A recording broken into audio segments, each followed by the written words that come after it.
With me today is Ahmik Hindman. He is a network and security consultant with Rockwell Automation. Ahmik brings with him expertise in design and implementation of complex cybersecurity infrastructure in plant and enterprise environments. He's recently assisted a semiconductor customer in a greenfield facility, assisting them with network design, recommendations for OT-specific functions like availability, coordination with OEMs delivering equipment to validate end user specification to ensure interoperability. He holds various credentials in the industry, particularly around ISA, IEC 62443. He's a fundamental specialist, he's a risk assessment specialist, and he's a cybersecurity design specialist.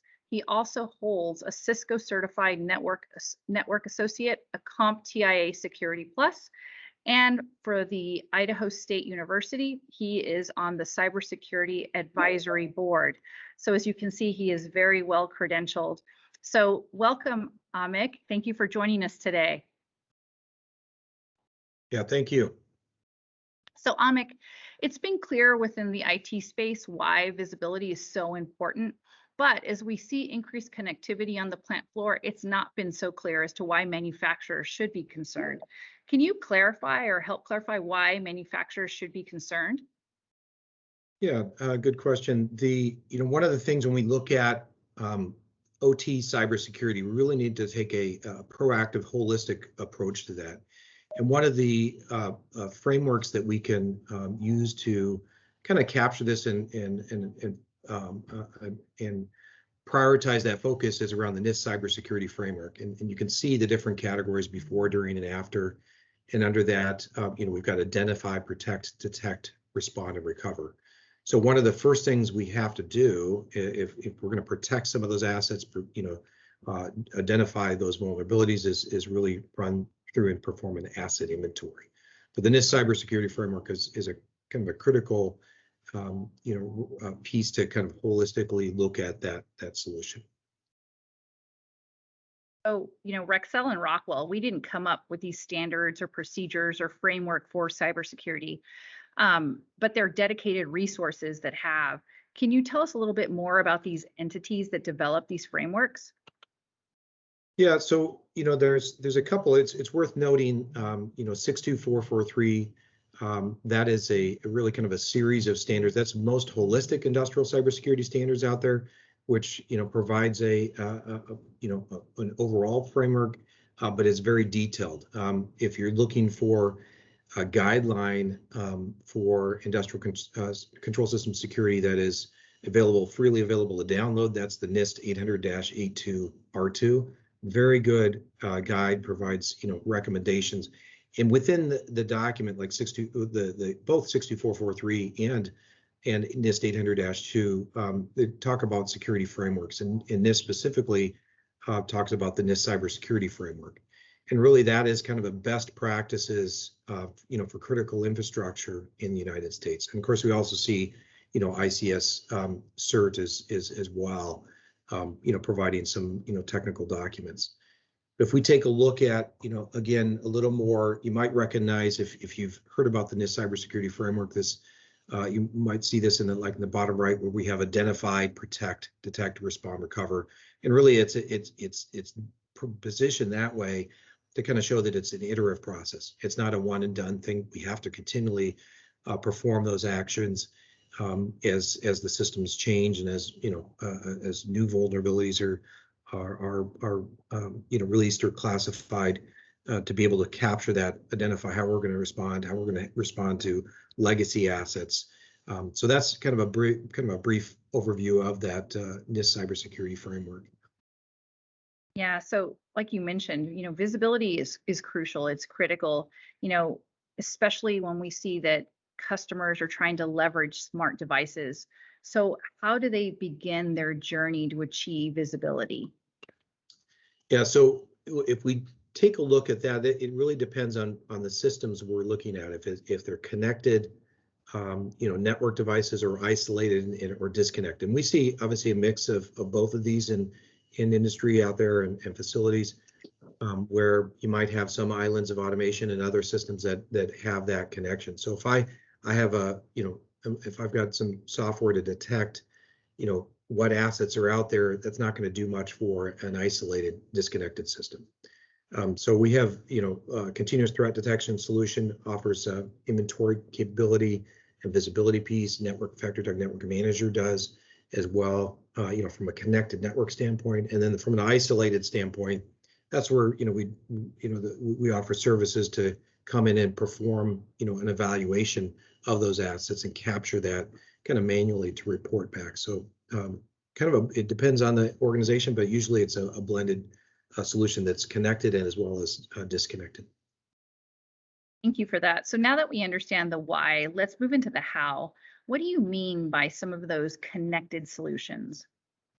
Yeah, so if we take a look here we're showing, I took a screenshot of a Clarity inventory. So one of the functions here is this is really agnostic. If we're looking for an OT intrusion detection system, it has a capability identifying 60 some different industrial protocols out there, and that are really and that's why we kind of refer to as an agnostic solution. So once those protocols are identified, and here we can see Siemens, there's Rockwell Automation. I've got what's not in the screen capture is there's Emerson and Delta V in this sample set, but you can see the different protocols. We can see the class, we can see the type, and we'll talk about that in a little bit. The criticality and the risk level, and all of these can be changed if that doesn't match your specific user requirement. But first of that is that inventory. Then we can perform this type of visibility, where we can actually filter those assets. We can see stack those up in a Purdue model, because we've automatically classified those assets by those asset types, and that's done automatically. And then we can stack these in a traditional Purdue model, and then look at even bidirectional data flow of that traffic, especially if those systems, oftentimes we see customers that don't have a good understanding of what protocols are out there, what devices are communicating with what, especially if the systems have grown homogeneously over the years, and you've got a variety of different manufacturers. Capturing that data, understanding what's communicating with what, is critical to securing those assets. So here we can group things into zones. We can have those zones automatically integrate within to firewalls to create access control lists based upon what we've allowed and what is normal traffic there. You can do all kinds of filtering here to say, hey, I want to look at ABB assets, I want to look at Rockwell assets, or I want to look at Ethernet IP and Modbus TCP protocols and what's to communicate with that. So really nice way to filter some of those. There's also another solution from a somewhat more limited scope. We can see the protocols that are supported here: Ethernet IP, Profinet, SNMP, OPC UA, Modbus TCP, with FactoryTalk Network Manager. So you can download this functionality, you can download this software, and perform this function at no charge to perform that network inventory. It will also, from that network inventory, provide visibility into some of those assets, and to be able to see what that status is of those devices. If I've got switches on a device level ring, I would be able to see that DLR status, who's the ring supervisor. Be able to identify any known issues. If you hover over this and if I click on that, it's going to tell me specific information about that switch. The devices can, you can group these and organize these, and as you can see here, by facility, by specific OEM. Again, a nice way to visualize what is going on in the facility. You can see and do VLAN overlays.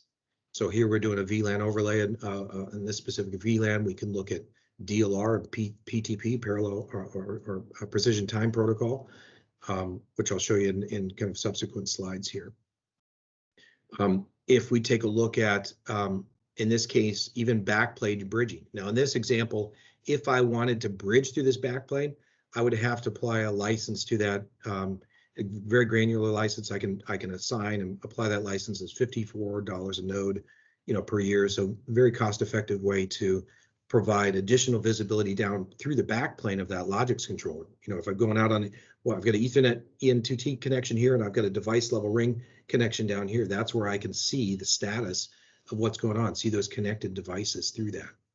I could see that with the DLR overlay. You could see that status of that device level ring and who is the ring supervisor. Where is the disconnected state? So in this case, we can see that this is actually my disconnected segment. Like any other ring protocol, it's essentially a linear protocol where I'm monitoring the status of that network to unblock and block another port to provide a single fault on that network to be able to not impact the rest of the devices on that.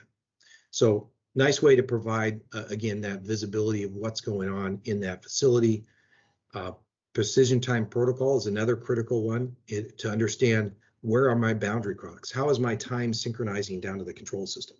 We get into either sequence of events operations or precision time protocol from a SIP motion standpoint.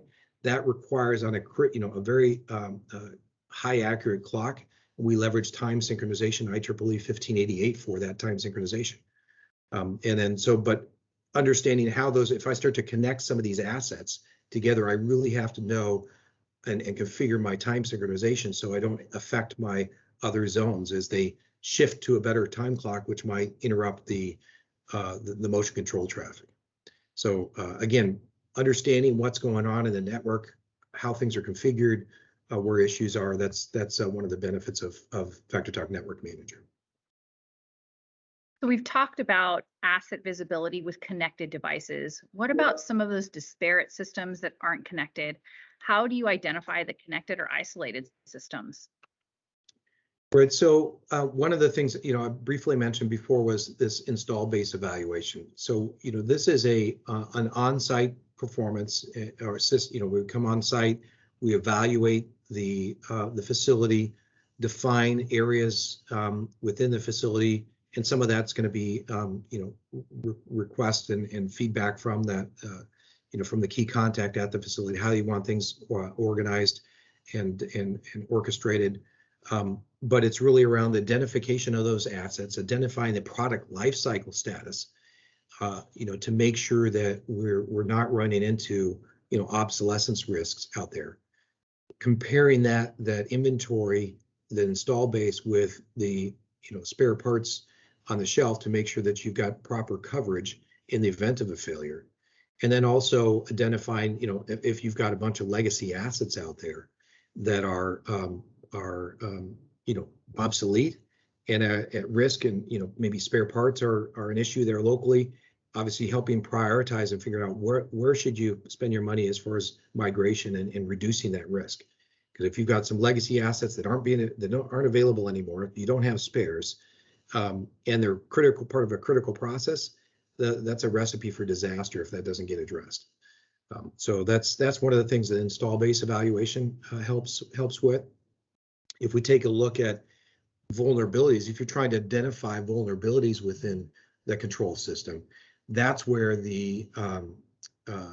that's where a security posture survey can come into play, where we can go in and capture that traffic, map out what's going on within that network, and then we report back, those known vulnerabilities or misconfigurations and network connection issues, looking at data flows and provide a really nice report back, in what that system looks like.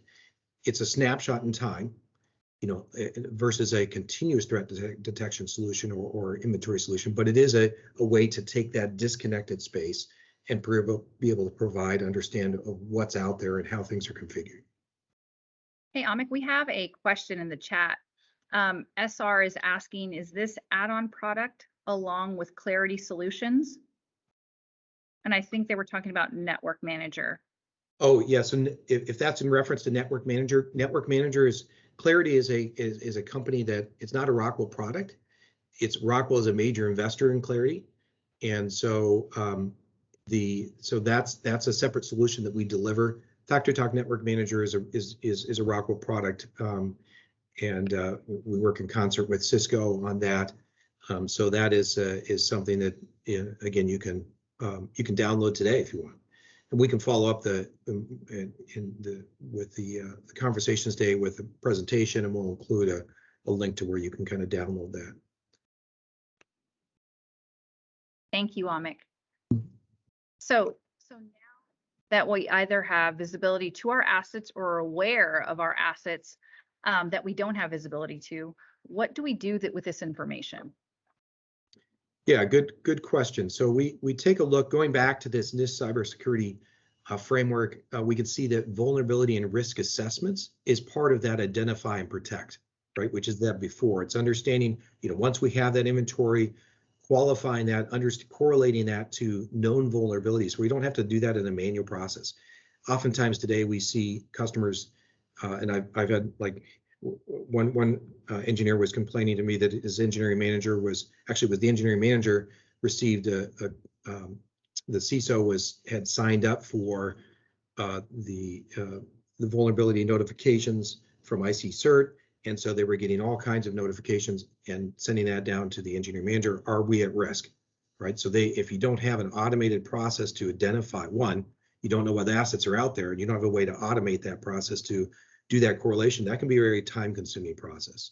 So that's where a continuous threat detection solution or doing that risk analysis, and that's a function of the Clarity solution.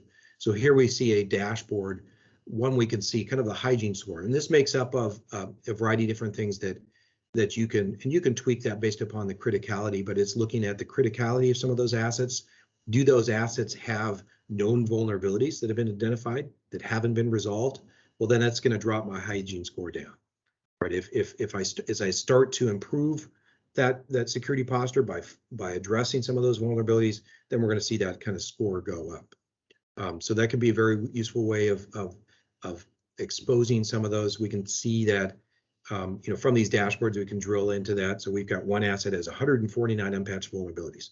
So if we want to start to dig into that, you can go right into that area and see there's that one asset with 149. Or I might choose to say, you know what, I'm going to start with my 34 assets that have 183 unpatched vulnerabilities.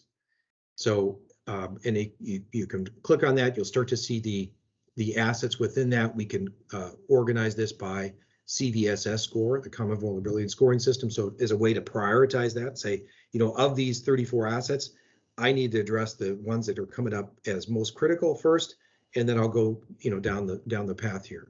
And if you expand one of those, you'll actually be able to see the, what the issue is, what the vulnerability is, and links to the mitigation or the documentation around that specific vulnerability from IC CERT as well as the various manufacturers. So on the Rockwell ones, we typically have links to the knowledge base that says, okay, here's how to mitigate that. And oftentimes that mitigation is just a firmware flash of that product, or firmware flash in combination with a defense in depth type strategy. Visibility is a blessing and a curse, is what you're saying. So now Yes. that we're aware of these threats, what can we do to detect them? Yeah, so that kind of moves into this detection phase, which is in the during or detect phase here of the NIST cybersecurity framework. And if we take a look at that, here we can look at known signatures. So this is that detection of those databases are automatically updated or can be manually updated if you don't want to allow an outbound connection there. But capturing that traffic, what's going on, what known signatures are out there. So in this case, we can see there was a conflict or Trojan was detected on that specific asset, and obviously we need to go take immediate action and address that. So you can assign those actions. So again, bringing that visibility into exactly what's going on in that system. Here's a heap buffer overflow with RS links was detected. Another one we should go immediately address. If we take a look at kind of digging down into that event a little further, we can see that there's event correlation. So there's a known signature.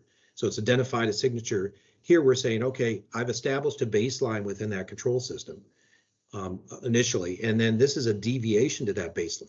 So here we can see by the Purdue level that someone scanned on this computer, scanned the network. They then identify an RDP, found a computer that had maybe default admin credentials, logged into that box with an RDP session, and then performed a download to that controller.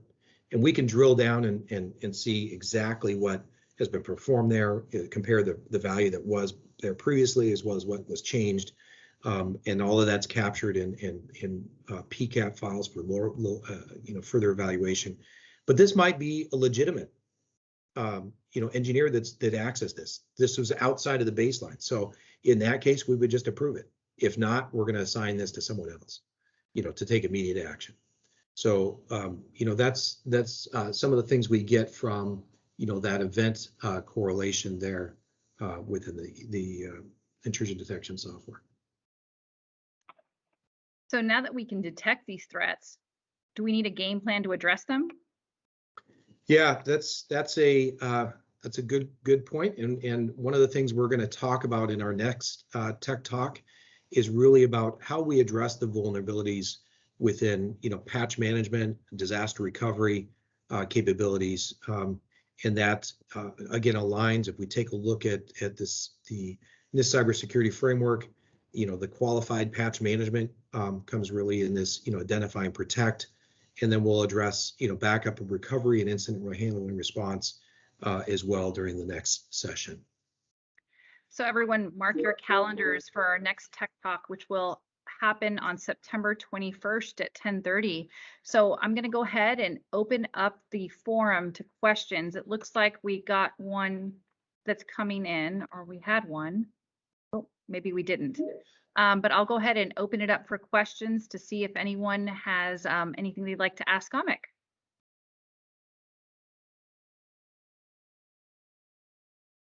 We have a question from Rod Taylor. It appears Clarity is a combination of an RMM, remote monitoring management tool, along with EDR solution. Does it actually block and or remove threats, or only provide guidance on potential threats?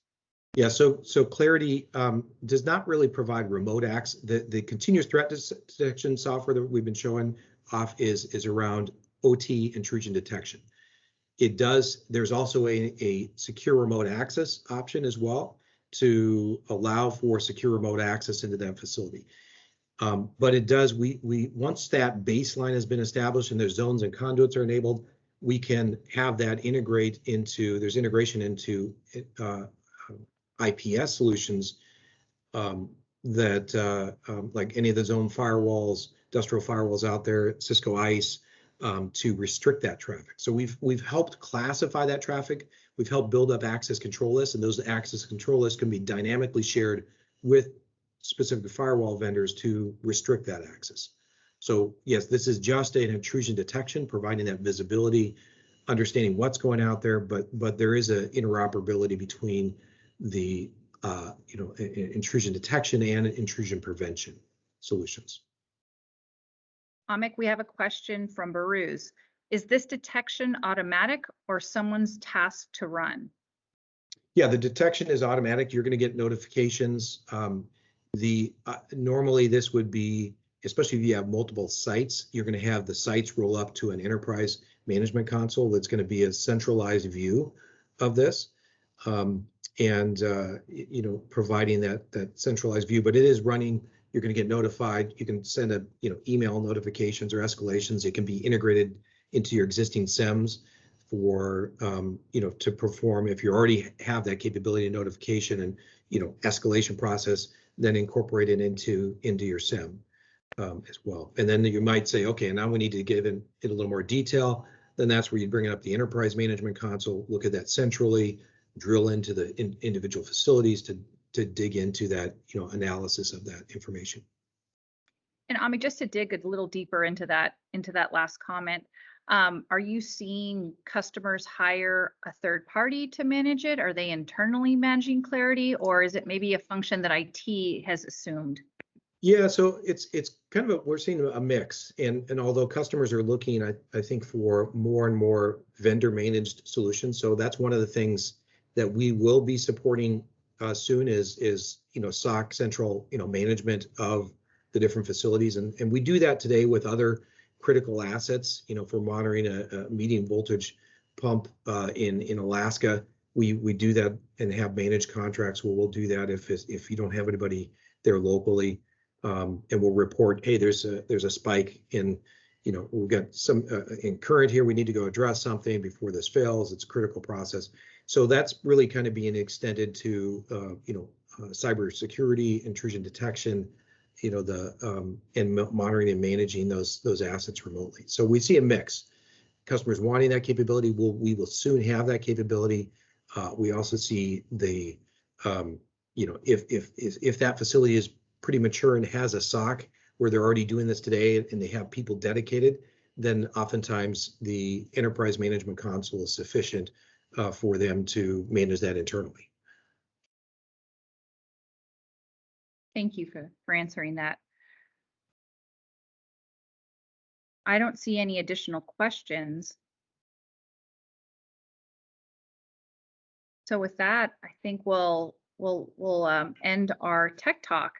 So again, please, we will be hosting our next tech talk in September. Keep an eye out for the invitation, which should be coming out within a week or so.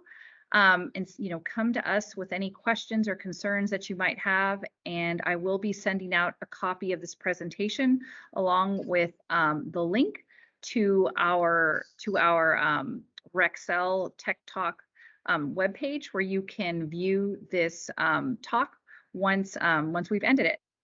So thank you guys for joining.